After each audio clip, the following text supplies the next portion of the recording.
Bonjour, j'espère que vous allez bien. Très content de vous retrouver dans cette nouvelle vidéo.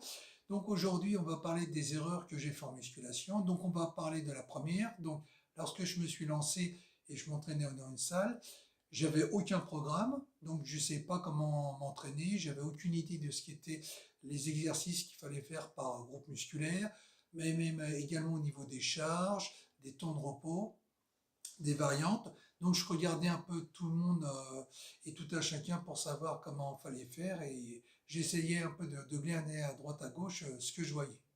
Deuxième erreur, moi, j'avais une diète inadaptée. Donc évidemment, je ne mangeais pas les macronutriments essentiels qu'il fallait consommer justement pour se construire de la masse musculaire. Donc en fait, je mangeais comme tout le monde. Donc je ne consommais pas assez de protéines, ni de lipides, ni de glucides. Donc évidemment, bah, mes résultats, ils étaient inexistants ou à peine visibles. Donc en fait, je ne progressais pas. Alors la troisième erreur, c'est que j'avais aucune connaissance en biomécanique, donc je ne savais pas précisément sur quoi me baser pour faire des exercices qui aillent justement dans le sens des fibres musculaires. Donc je n'avais pas non plus de revues spécialisées qu'on peut trouver comme par exemple par Frédéric Delavier. Donc là, c'était le brouillard complet. Quatrième erreur, je faisais des entraînements beaucoup trop volumineux, c'est-à-dire au lieu de m'entraîner par exemple sur 12 séries de 10 répétitions, moi j'allais jusqu'à 18 séries, voire même 20 séries. Donc résultat, j'étais complètement épuisé et évidemment, j'étais moins performant et les résultats, ils se faisaient attendre.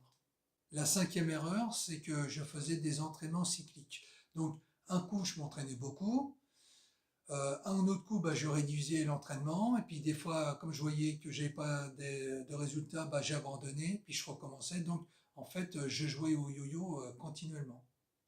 Sixième erreur, je ne m'échauffais pas. Donc, quand je devais travailler les pectoraux, j'y allais directement sans échauffement, aussi bien au niveau des pecs qu'au niveau des poignets ou toute autre partie du corps.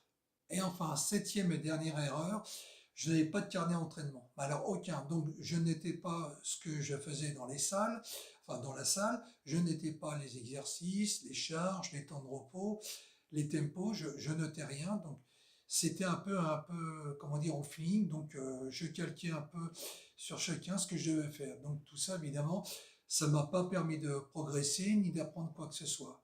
Donc, comme tu vois, j'en ai fait pas mal, d'autres en ont fait davantage, mais c'est aussi comme ça qu'on apprend et aujourd'hui, on a un panel d'informations qui nous permet d'apprendre beaucoup. Et pour ceux qui veulent aller plus vite, enfin, en termes d'apprentissage, il y a également le fait d'avoir recours à un coach. Voilà, on arrive à la fin de la vidéo. J'espère qu'elle t'aura intéressé. Si c'est le cas, n'hésite pas à liker, à t'abonner. Moi, je te dis à la prochaine et d'ici là, prends soin de toi.